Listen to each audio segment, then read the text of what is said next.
এনসিপির এক নেতা বাইরে বক্তৃতায় বলেছেন জুলাই আগস্টের আন্দোলনের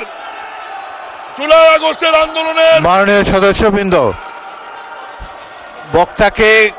বক্তার বক্তব্যে কোনো বাধা দেবেন না।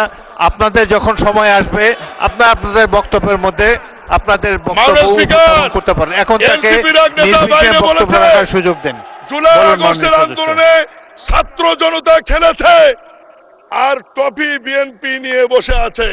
আমি বলতে চাই, জুলাই আগস্টের আন্দোলন ছাত্র জনতার সাথে আমরা সবাই ছিলাম। ট্রফি আমরা কারো কাছে নিতে যাইনি।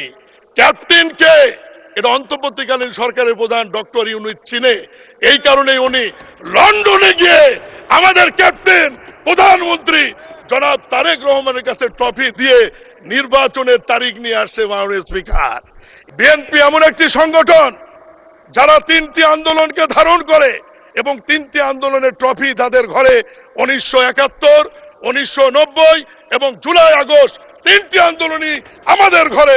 এরকম ট্রফি অন্য কোন রাজনৈতিক দল বাংলাদেশের ইতিহাসে দেখাতে পারবে না। মাননীয় স্পিকার, দল হইচই করে বলতে পারেন মাননীয় স্পিকার 90 তাদের কথা বলতে পারে, কিন্তু 86 সালের নির্বাচনে ঢাক ঢোল পিটে তাই আওয়ামী লীগের সঙ্গে গিয়েছিল, আমরা যাইনি।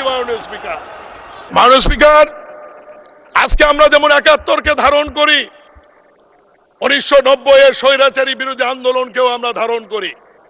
1900 স্বৈরাচারী বিরোধী আন্দোলনের সম্মুখ ভাগের নেতারা আজকে বিএনপি থেকে নির্বাচিত হয়ে আমাদের এই সরকারি দলের বেঞ্চে বসে আছে।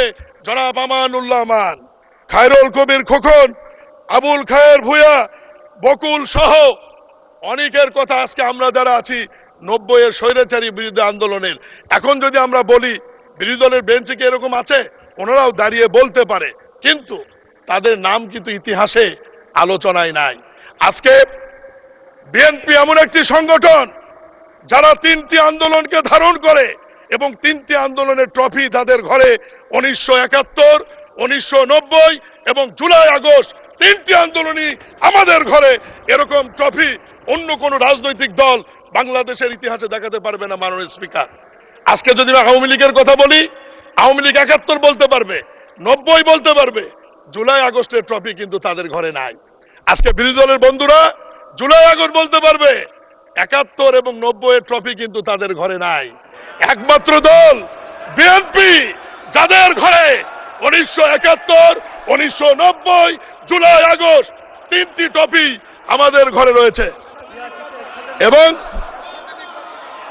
এবং বিরোধী দল হইচই করে বলতে পারেন মাননীয় স্পিকার 90 তাদের কথা বলতে পারে, কিন্তু 86 সালের নির্বাচনে ঢাক ঢোল পিটে তাই আওয়ামী লীগের সঙ্গে গিয়েছিল, আমরা যাইনি। মাননীয় স্পিকার, আজকে মাননীয় স্পিকার আজকে এনসিপির এক নেতা বাইরে বক্তৃতায় বলেছেন জুলাই আগস্টের আন্দোলনের মাননীয় সদস্যবৃন্দ, বক্তার বক্তব্যে কোনো বাধা দেবেন না। আপনাদের যখন সময় আসবে আপনাদের বক্তব্যের মধ্যে আপনাদের বক্তব্য উপস্থাপন করতে পারেন। এখন তাকে নির্বিঘ্নে বক্তব্য রাখার সুযোগ দেন। জুলাই আগস্টের আন্দোলনে ছাত্র জনতা খেলেছে আর ট্রফি বিএনপি নিয়ে বসে আছে। আমি বলতে চাই, জুলাই আগস্টের আন্দোলন ছাত্র জনতার সাথে আমরা সবাই ছিলাম। ট্রফি আমরা কারো কাছে নিতে যাইনি। ক্যাপ্টেনকে এটা অন্তর্বর্তীকালীন সরকারের প্রধান ডক্টর ইউনূস চিনে, এই কারণে উনি লন্ডনে গিয়ে আমাদের ক্যাপ্টেন প্রধানমন্ত্রী জনাব তারেক রহমানের কাছে ট্রফি দিয়ে নির্বাচনের তারিখ নিয়ে আসছে। মাননীয় স্পিকার, এতেই প্রমাণিত হয় ছাত্র জনতার আন্দোলনের নেতৃত্বের মূল ভূমিকা কোন দলের ছিল, কোন নেতার ছিল। আমরা সবাই আন্দোলন করেছি, এটি অস্বীকার করার সুযোগ নাই, কিন্তু ক্যাপ্টেন একজনই থাকে যে ক্যাপ্টেনের কাছে অন্তর্বর্তীকালীন সরকারের প্রধান লন্ডনে গিয়ে আলোচনা করে নির্বাচনের তারিখ নিয়ে আসছে বলেই এদেশে একটি অবাধ, সুষ্ঠু, নিরপেক্ষ নির্বাচন হয়েছে এবং সেই নির্বাচনের মধ্য দিয়ে বিরোধী দল এবং আমরা আজকে একটি ঐতিহাসিক সংসদে এসে উপস্থিত হতে পেরেছি। মাননীয় স্পিকার,